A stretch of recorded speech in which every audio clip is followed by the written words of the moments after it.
Have you been studying your target language for months or even years, but still freeze when it's time to speak? I'm here to tell you that the problem is not you or your ability to study foreign languages. No, the problem is that you're practicing the wrong way. In this video, I'm going to show you the fastest ways to improve your speaking skills. And by applying these techniques, you'll become way more confident when it comes to speaking. First, we have to ask a very important question. Why do most people not improve? Well, many foreign language learners spend a lot of time studying grammar, learning new vocabulary, or watching YouTube videos without speaking. The thing is that all these activities are important to some point, but they don't help you speak the language automatically. You know, on one side, we got understanding the language, and on the other side, we got speaking the language. And these are two different things because speaking is a skill. And how do you develop a skill? Exactly, by doing it. Just like driving, playing an instrument, and playing football, for example. Now, the most important question of this video, how can I improve my speaking? Well, method number one I wanted to point out is that you should learn phrases instead of individual words. Single words aren't enough because usually they're lacking context. So let's say you're studying English and you want to learn the word recommend. Instead of learning this isolated word, I would try to make a sentence or a part of a sentence with it. So instead of recommend, you could probably learn something like, I would highly recommend. By doing this, the word recommend makes way more sense. Instead of studying one word, you actually learn four. And this makes it way easier to apply it in your real life conversations. Another example would be the word think. Instead of learning the word think, you can make a part of a sentence like, I think that. And these parts of sentences with one word in it that we're supposed to learn are also called chunks. And the thing is that our brain retrieves these chunks way faster than isolated words. Method number two would be shadowing native speakers. Shadowing means that you're gonna copy the way a native speaker talks. So you're gonna pay close attention to what a native speaker actually says. And right after that, you repeat it. So you try to copy the pronunciation, the rhythm, and the intonation. A native speaker is supposed to speak correctly.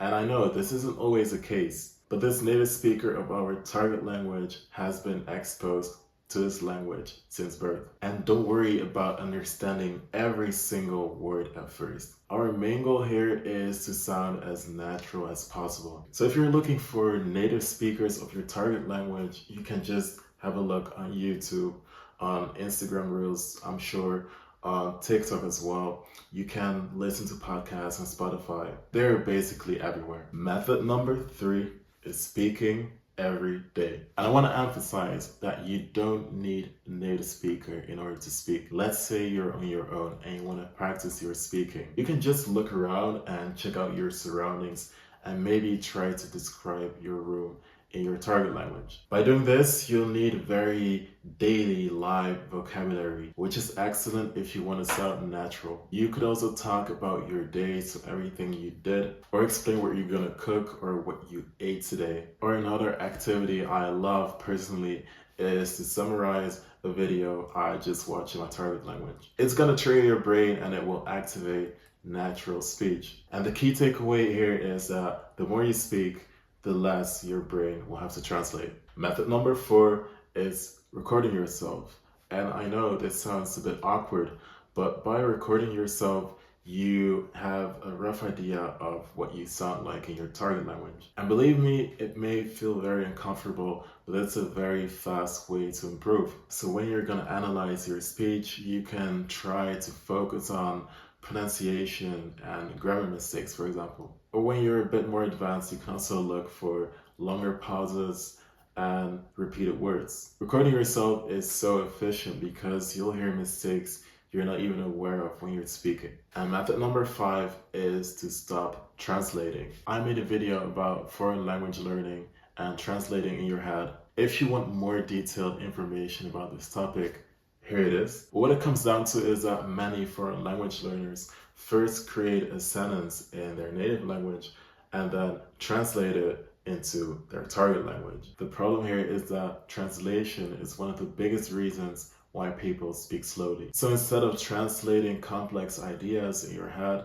I would try to speak your target language in a very simple way. So you should use the words you already know and keep your sentences as short as possible. That way your brain can actually manage the new language and can also create output. So how can you put everything I just said into practice if you have a busy schedule? Assuming you can take 15 minutes out of your busy day, I would dedicate 3 minutes to listening. And please make sure that the content you're going to listen to is natural. Then the next 4 minutes, you're going to shadow a short clip. And this can be about a very simple topic such as the bakery or the weather. The next 5 minutes, you're going to speak about the topic without reading. So it's just you and you focus on creating output. While speaking, you're going to record it, and the next 3 minutes, you're going to spend on re-listening what you just said.